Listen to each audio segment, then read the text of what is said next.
स्थित प्रज्ञ हेलो बच्चों, क्या हाल चाल? सब बढ़िया, एकदम मस्ती में चल रहे हैं, पढ़ाई लिखाई चल रही है। तो चलिए आज हम लोग रिप्रोडक्टिव हेल्थ का लास्ट लेक्चर लेकर के आए हैं, 15th लेक्चर, जिसमें हम लोग अध्ययन करेंगे कुछ महत्वपूर्ण एसटीडीएस। जानकारी के लिए बता दें कि कुछ पिछले वीडियो पर कुछ बच्चे कमेंट्स किए थे कि एसटीडीएस क्या है, तो जान लीजिए सेक्सुअली ट्रांसमिटेड डिजीज है, यौन संचारित रोग जो लैंगिक संबंध के द्वारा फैलता है उसे एसटीडी कहते हैं। तो देखते हैं कुछ एसटीडी क्या है। लेकिन आगे बढ़ने से पहले एक छोटी सी रिक्वेस्ट, यदि आप अभी अभी हमारे साथ जुड़ रहे हैं तो चैनल को सब्सक्राइब कर लीजिए, बेल आइकन को भी प्रेस कर लीजिए ताकि आने वाले वीडियो की तमाम जानकारी आपको मिलती रहे और आपका अध्ययन इसी तरह से चलती रहे। और हो सके तो लाइक शेयर भी करना नहीं भूलेंगे। तो आइए देखते हैं एसटीडी में कुछ खतरनाक, महत्वपूर्ण और खतरनाक एसटीडी क्या है। आइए देखते हैं एसटीडी, महत्वपूर्ण एसटीडी को।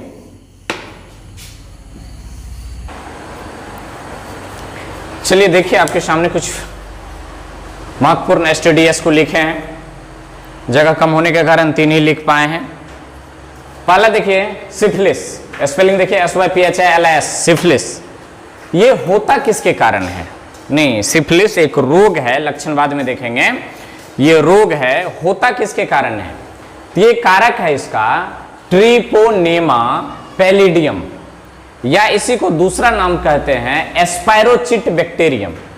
ये किस प्रजाति के अंतर्गत आते हैं? सूक्ष्मजीव के किस कैटेगरी के अंतर्गत आते हैं? ये बैक्टीरिया के कैटेगरी के अंतर्गत आते हैं। सिफिलिस मोटा मोटे किसके कारण होते हैं? बैक्टीरिया के कारण होते हैं। और इसका जो मेन कारक है वो कौन है? ट्रिपोनेमा पैलिडियम, इसी को कहते हैं एस्पायरोचिट बैक्टीरियम। ये तो कारक हो गए, ये महत्वपूर्ण है। VBI जो होते हैं नाम और उनके कारक, ये महत्वपूर्ण होते हैं। और नाम तो एकदम रट ही लेना। लक्षण देखिए क्या कहता है, प्रारंभिक दौर में जनन अंग पर सफेद धब्बा पड़ने लगते हैं जिसके कारण जलन, खुजलाहट आदि होती है।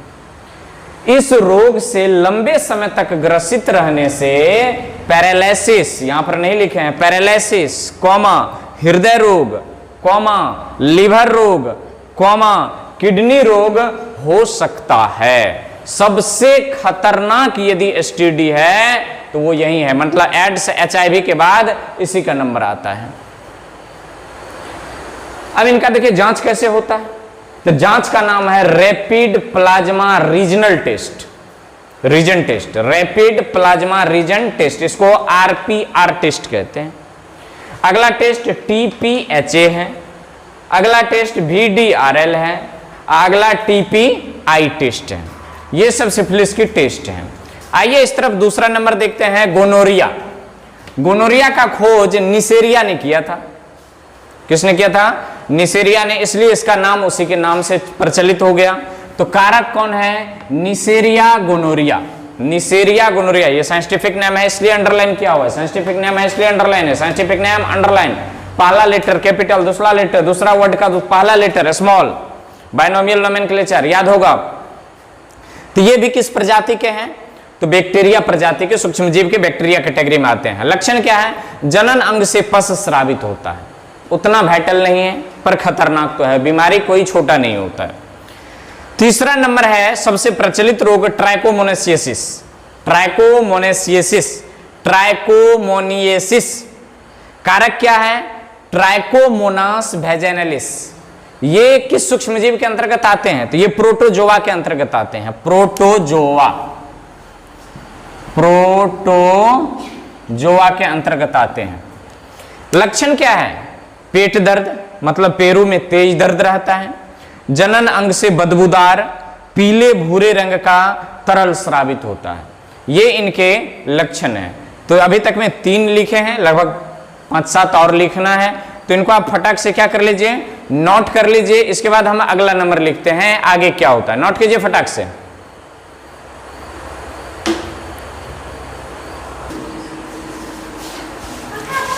चलिए देखिए आगे, अगला क्वेश्चन है, फैन बंद कर दो। अगला क्वेश्चन नहीं, अगला एसटीडी है एड्स। वैसे एड्स का आप फुल फॉर्म भी लिख सकते हैं, वैसे आगे पढ़ने के लिए भी है।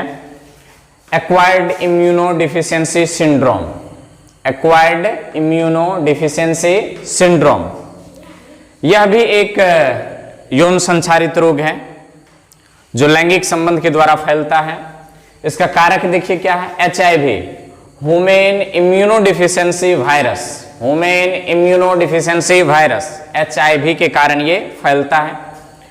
लक्षण बुखार, वजन घटना, शरीर दर्द, सिर दर्द, रोग निरोधी क्षमता घट जाना, ये इनके प्रमुख लक्षण हैं।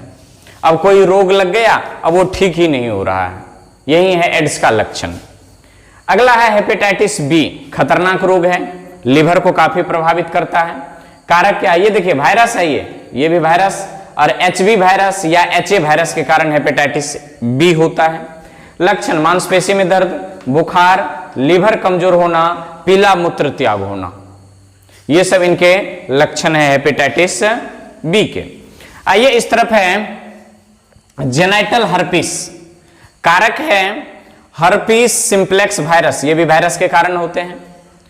लक्षण है जनन अंग पर लाल धब्बा, मूत्र त्याग में जलन, बुखार आदि, ये सब इनके लक्षण हैं। 7वां नंबर है जेनाइटल वार्ट्ज, ये वार्ट्ज का मतलब होता है गोल गोल धब्बा, जैसे दिनाई की आकार होती है दांत की, ठीक उसी प्रकार इसकी आकार होती है। जेनाइटल वार्ट्ज खतरनाक रोग है, ह्यूमन पेपिलोमा वायरस के कारण ये फैलता है। लक्षण है जनन अंग पर लाल लाल धब्बे एवं गोल गोल आकार में फैलते जाते हैं, ये गोल गोल आकार में फैलते जाते हैं। अगला है क्लेमाइडिया, एक रोग है, कारक इसका क्लेमाइडिया ट्रैकोमेटिस, क्लेमाइडिया ट्रैकोमेटिस, यह एक बैक्टीरिया है। लक्षण क्या है, जनन अंग से रक्त एवं तरल पदार्थ स्रावित होते हैं, अनावश्यक जनन अंग से रक्त स्रावित होने लगता है, वो लक्षण ये क्लेमाइडिया का है। तो आप इनको फटाक से नोट करें, एक आध और बाकी है, देख लेते हैं, तो फटाक से नोट करते जाइए।